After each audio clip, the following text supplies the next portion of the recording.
These were monies that companies, businesses had paid into the central bank on a forward contract, and the central bank had not been able to honor for over a year at some point, over 2 years at some point. So you can imagine the loss of credibility, loss of confidence in an economy that had taken money in, and the central bank itself was a defaulting institution. So already internationally, we could not get into a number of rooms. We could not even speak because there's no one that you're going to call to invest into your economy when you already have a $7 billion hole that you need to fill before you start paying out. So everybody was deterred from control. So we had to fix that. And so we looked at what's the composition of these backlogs. And we took a commitment that we would pay every single one of them. The president took that, when the central bank would take back. Now, when we started paying in November, we then had a meeting with all the CEOs of the banks to talk about, look, we're going to, and some of them said, look, some of these liabilities, there are questions as to how they emerged. And some of those questions were, we then had to put up later on a team led by Deloitte to come and say, let's audit this $7 billion first. Because there's no way we can dip into the reserves, $7 billion into something that is questionable. And so Deloitte did an extensive piece of work. And some of the things that emerged were issues around a lot of governance issues around how those backlogs themselves emerge. Fast forward, we were able to pay out about $4.5 billion. $2.5 billion was deemed illegitimate, more or less, because of the processes by which they came in. So we settled that, and that brought a lot of confidence back, and then started taking a number of measures to see how do we improve FX inflow into the Nigerian economy. And so we worked a lot with the fiscal side. I'm sure my sister Sayede will talk a little bit about that. But the first issue with Nigeria is we've always been, Nigeria's an oil economy, right? This is where we get our highest inflow. But prior to 2023 ending, the oil sector had been contracting for almost 2.5 years, right? If you look at oil sector GDP, it was in the negative consistently, and the oil sector had really reached a breaking point in 2023, right? So, and this was because of the unsustainable subsidies that were there and the lack of production in the refineries, and we all know the story.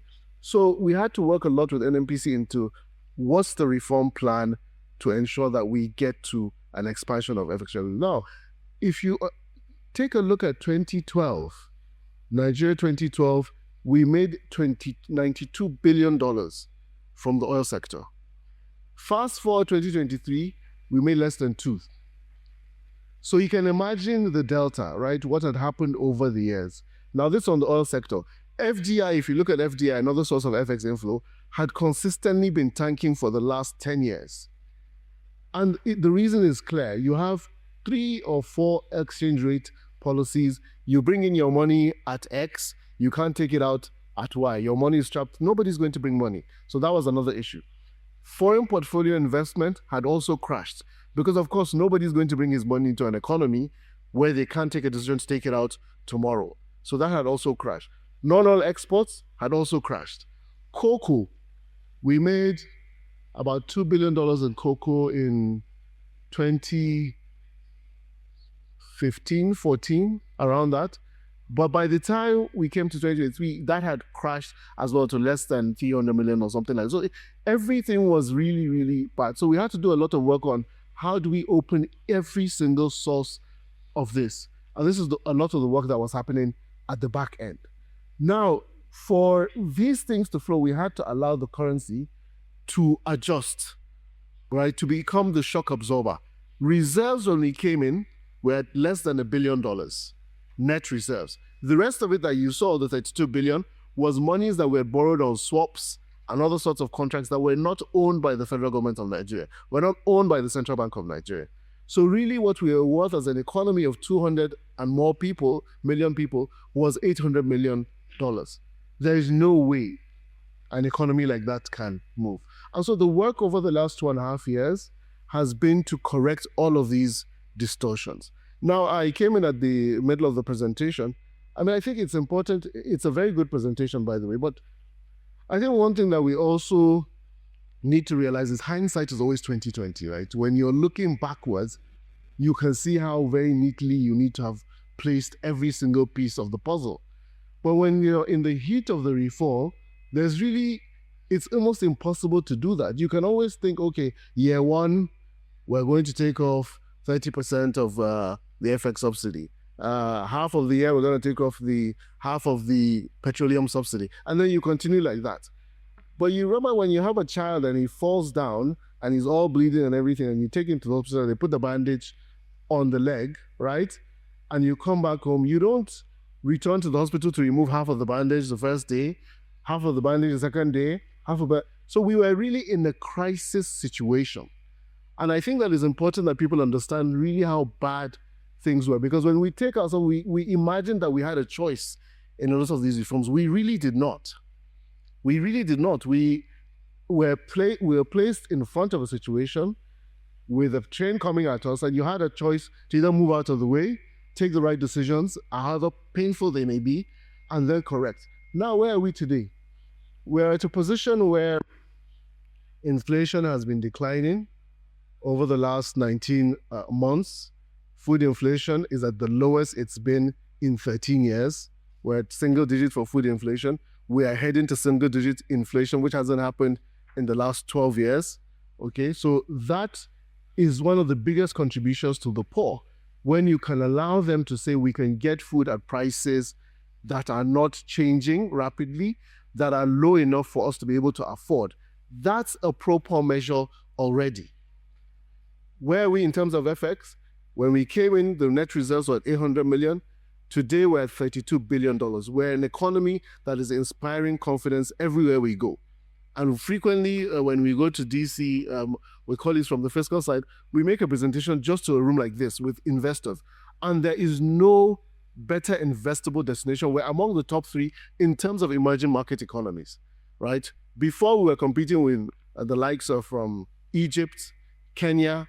But today, when you sit with portfolio investors, they rank Nigeria consistently high. And that's why when you see issues like, for example, what happened last week with the war, over the last 2 weeks, you still see that capital continues to flow into the economy because, of course, the rates are good. There's a lot of confidence in the economy. So we've rebuilt that section. If you look at the news consistently today around oil sector, you will see all the work that's being done by Ministry of Finance, the presidency itself, on unlocking all the latent assets that have gone dormant. And this is a significant amount of inflow back to us. If you look at non-oil exports, we're back to the highest we've been in the last 10 years. Yesterday, we had a meeting with the Export Promotion Council, and we made $6 billion, I believe, last year from non-oil exports, and that is going higher. We have a target for 12 billion, and then we move on from there.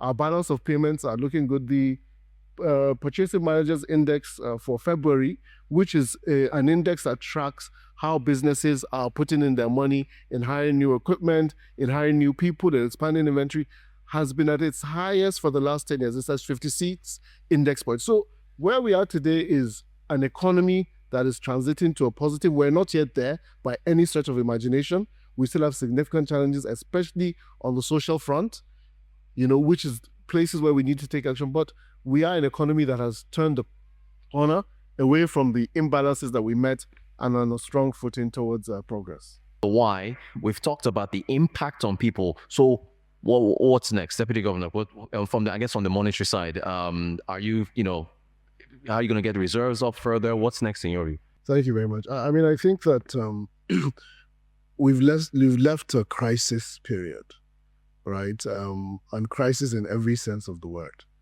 And I think we're now at a place where we have fragile stability.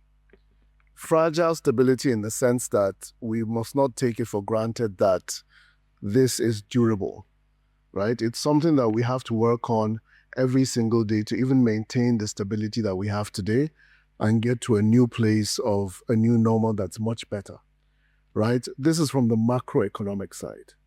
Our foreign exchange market is stable, it's transparent, it's ethical. Whether you know the central bank governor or the deputy governor or not, if you want FX as a business today, you can get FX. that asymmetry of information is cured. As much as possible, inflation is trending downwards, has been. We want to get to single digits in a way that businesses can plan, households can have reduced costs, and all of that. And we're doing now, so the next level of work really for us is as much as possible to be able to maintain the stability in a way that allows true, broad-based, inclusive growth to happen. Now, why is this important? The pathway to incomes and improvement in the livelihoods of Nigerians is through jobs, right, and incomes, right? And the way to get jobs and incomes is to an economy that is growing, where industries are expanding, where there's hiring, where there's improved remuneration, where there's expanded economic opportunity. For us at the central bank, the work that we're doing, for example, at the banking sector recapitalization, is exactly to be able to have banks that have the capital that can support businesses. This is from the commercial side. And then to be able to build out the development finance side in a way that banks in that sector can also support small and medium-scale enterprises with low-digit interest rates and all that stuff. The high rates that we have today are a response to the shock, but it's not something that we see continuing for a much, much longer time, especially when we are able to get consistent lowering inflation. So I think for us really the next level is how do we prepare, how do we continue to support the fiscal side, the Ministry of Finance, Ministry of Trade and Investment, Ministry of Budget, Ministry of Agriculture, to be able to build out the sectors that deliver growth in a way that includes all Nigerians, Ministry of Housing and all of that stuff. Now, we've cured a number of things, right? The FX situation is okay. Inflation is coming down. So more importantly, I think that there is a lot of confidence in the economy today. Now, one of the indices that I mentioned at the last part of my intervention was the PMI. Now, while GDP growth shows you where the economy has been in the last quarter, the Purchasing Managers Index shows you where it's going. And for the last 15 months, what it has shown us consistently is that industry is expanding, that businesses are hiring. We're not at the level that you see mass scale, but we need to get there. Now, we need to be able to, one of the speakers, I think Dr. Abdu mentioned that we're an import-dependent economy. That is not, we used to be, but we're not an import-dependent economy anymore. If you look at the breakdown for our balance of payments today, for example, for the last 2 years, we've been in balance of payments surplus. What that means is that we are exporting. Our income from exports is higher than our income from the payments that we make in imports. This is where we need to be, and this is where we need to expand.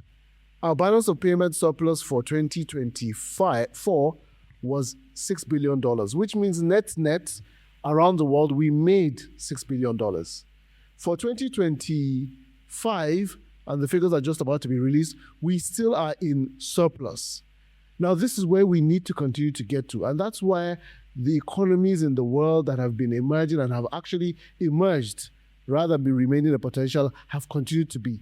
So we are correcting this and trying to make sure that we give this economy the best opportunity that it has had.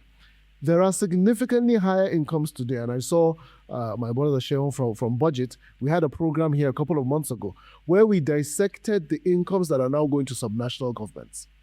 Now, it is very important to see that with the delta that has changed in terms of the incomes that are going to subnational, a lot of the social intervention programs that Dr. Abdu talks about needs to be situated at that level.